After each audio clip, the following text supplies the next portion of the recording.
bonjour, nous voici sur le 6e podcast enregistré par le groupe Facebook Bilbo le Hobbit. Alors aujourd'hui, podcast de novembre 2011, nous allons traiter de la vidéo de production numéro 4 de The Hobbit, bien sûr sortie il y a quelques jours. Alors je suis en compagnie de 3 protagonistes. Alors il y a tout d'abord David le fidèle. Bien sûr, salut. David, il y a Salvatore, son cousin, qui a fait plusieurs apparitions, Salut tout le monde. participation dans plusieurs podcasts. Et nous avons un petit nouveau, alors Raphaël. Donc je te laisse t'introduire. Donc salut à tous, moi c'est Raphaël, j'ai 21 ans et là je suis en train d'étudier à la fac en master les relations internationales. Alors Raphaël, maintenant tu vas nous expliquer comment tu es tombé dans le chaudron de Tolkien. C'est simple, hein, je pense comme pas mal de gens, j'ai vu les films et après j'ai voulu en savoir plus, donc j'ai lu les livres, la trilogie, j'ai fait après Bilbo, le Silmarillion et puis les contes et légendes inachevés pour les 3 âges. Alors Raphaël, est-ce que tu es plutôt collectionneur, tu possèdes quelques objets dérivés ou... En tant que vrai fan, au départ j'ai essayé d'avoir tout ce qui pouvait se rapporter au Seigneur des Anneaux, donc toutes les figurines qui étaient sorties en collection, jeux d'échecs, tous les jeux vidéo aussi. Il y a la guerre du Nord, je vais essayer bientôt de l'acquérir. Donc voilà quoi, un vrai fan. Éventuellement, joueur de l'Otro ou pas? Lord of the Ring Online ou... Non, parce que j'ai peur de tomber dedans en fait, là pendant les études. C'est pas t'as raison. Voilà. Oui. T'as raison. Il n'y a plus de vie sociale avec un jeu pareil. Alors le podcast va se décomposer en plusieurs parties. Alors pour la première partie, nous allons traiter des décors. Alors David, je te laisse introduire. Alors pour commencer, nous allons parler de l'intérieur de la caverne de Thranduil qu'on aperçoit rapidement. En fait, en gros, on voit la cave des cavernes de Thranduil où on voit pas mal de tonneaux. Donc les fameux tonneaux qui vont servir à la scène des tonneaux. Sans spoiler, bien sûr. Donc je sais pas si vous avez des choses à rajouter par rapport à cette petite séquence. Moi, je pense que ça, en voyant les murs, si c'est des murs, si ce sont des murs, si on peut appeler ça des murs, c'est très fidèle au livre. Donc moi, par rapport au tonneau, j'ai lu Bilbo le Hobbit il y a 10 ans et c'est surtout que je me souviens spécifiquement avec Thranduil, donc voilà, donc c'est un peu le symbole.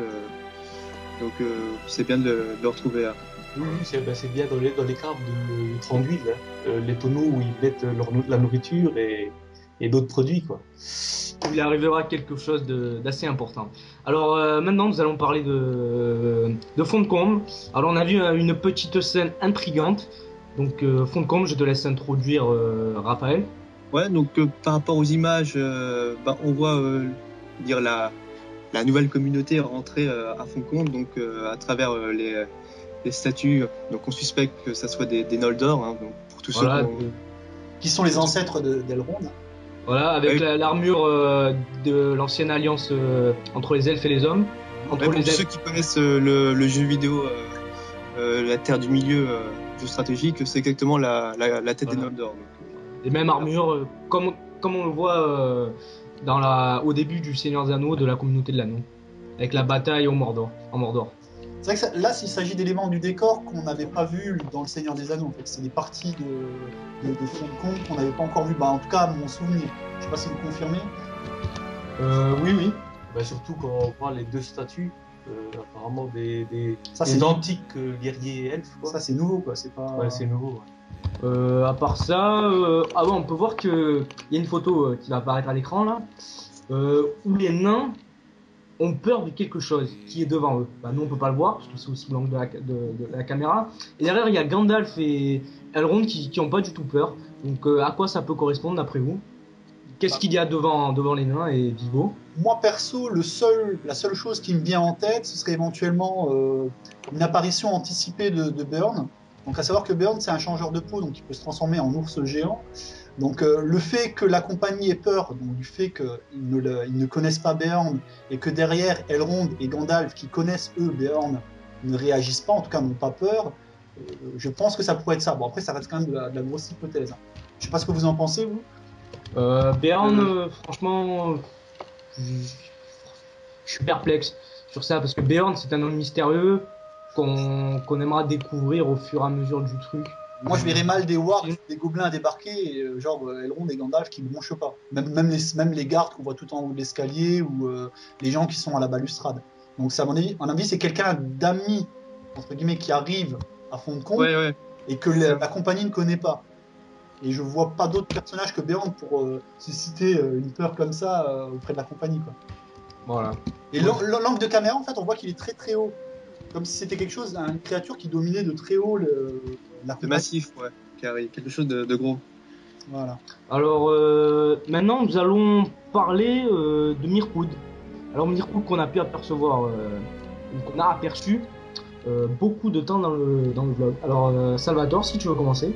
Là, nous pouvons constater une forêt très étroite, quoi. Hein. Donc, c'est un décor créé par Dan Ena, qui a beaucoup travaillé sur le Seigneur des Anneaux pour les décors et sur King Kong. Sinon, nous pouvons constater des couleurs très vives au niveau de cette forêt pour la 3D. Voilà, en effet, les caméras ont besoin de beaucoup de couleurs parce que les couleurs sont atténuées lors du tournage. Donc il faut mettre des couleurs hyper vives pour qu'elles ressortent naturellement, quoi. Sinon, vous pouvez bien voir les détails de toute cette végétation, tout ce mélange de peinture. Vraiment, on voit vraiment que c'est réel. Et si d'ailleurs on compare ce qu'on voit à l'écran avec les illustrations d'Alan Lee, on voit très bien, d'ailleurs je vais mettre l'illustration en analogie, ça correspond bien aux illustrations d'Alan Lee, à savoir les troncs qui partent de travers, tout entortillés, une forêt très étroite, très lugubre, avec des champignons, des vignes, des choses comme ça. Voilà. À noter que c'est une forêt très dense, comme il est expliqué dans le livre. Alors, Raphaël, quelque chose à rajouter? Peut-être comme ça, c'est peut-être juste moi qui pense ça, mais moi ça fait penser un peu à l'univers de Guillermo del Toro. Vous savez, l'univers très lumineux, plein de couleurs. Il faut dire qu'à la base, c'est Guillermo del Toro, c'était le réalisateur en charge du projet. Donc, à mon avis, ils ont peut-être gardé beaucoup d'idées du réalisateur mexicain, ça c'est probable. Mais ça va très bien rendre parce qu'apparemment, avec les fonds verts qu'on peut voir au fond, ils vont faire sûrement un mélange de maquettes et d'images de synthèse. Comme ils font d'habitude, ils vont agrandir la forêt certainement. Alors à présent, nous allons parler de la scène des araignées dans Mirkwood. En effet, il y a des araignées dans Bilbo le Hobbit, tout comme dans Le Retour du Roi, ou les deux tours dans le livre. Alors, ils se font capturer, sans spoiler, ils se font capturer par des araignées. Un combat s'engage, ils se font presque maîtriser, ils sont emballés dans des cocons de toile. D'ailleurs, ces cocons de toile, en fait, ça correspond très bien, encore une fois, à une illustration d'Alan Lee. Ça fait une sensation bizarre de revoir en fait une illustration qu'on connaît depuis des années, rendue réelle à l'écran en fait. Hein. Voilà, tout à fait. Peut-être juste à préciser, c'est vrai qu'on voit les nains en train de courir, comme s'ils étaient poursuivis par quelque chose. Donc c'est des araignées. À un moment, on voit même une scène où en fait les nains sont tirés vers l'arrière, un peu comme si à la Spider-Man, vous voyez, en fait, on les voit tracter vers l'arrière et qui font des vols planés. Donc ça, on voit bien que c'est les scènes des araignées. D'ailleurs, quand ils arrivent aux abords de l'endroit où il y a les araignées, il y a pas mal de petites toiles collées dans les arbres, etc. Je ne sais pas si vous avez des choses à rajouter par rapport à cette scène-là. Ce sera une scène très culte et très intense. Voilà, très intense. Alors, je voulais juste dire que on ne sait jamais dans le film ce qui peut sauter ou pas. Donc déjà de voir les araignées qui est dans le livre, c'est quand même un moment clé, un moment intense. Donc c'est bien de les retrouver là. Oui, nous voyons toute l'intensité de la scène, quoi. Les personnages affolés dans cette forêt remplie de toiles, quoi. Ils essaient de se dégager, ils ont plein de toiles sur eux.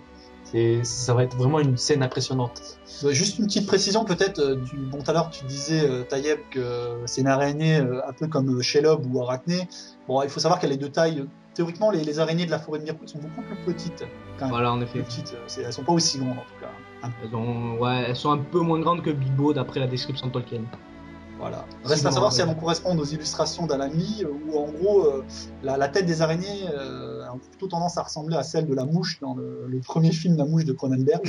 En tout cas, on verra plus une scène spectaculaire parce qu'on verra des araignées, un groupe d'araignées qui communiquent entre eux et qui essayent de piéger ses nains, quoi. Je pense que ça va être une superbe scène. D'ailleurs, j'ai une petite question à vous poser là par rapport les araignées en fait dans Bilbo, comme les wargs, comme les aigles, parlent entre elles, mais normalement elles parlent même un langage qui est intelligible par les humains ou par les hobbits.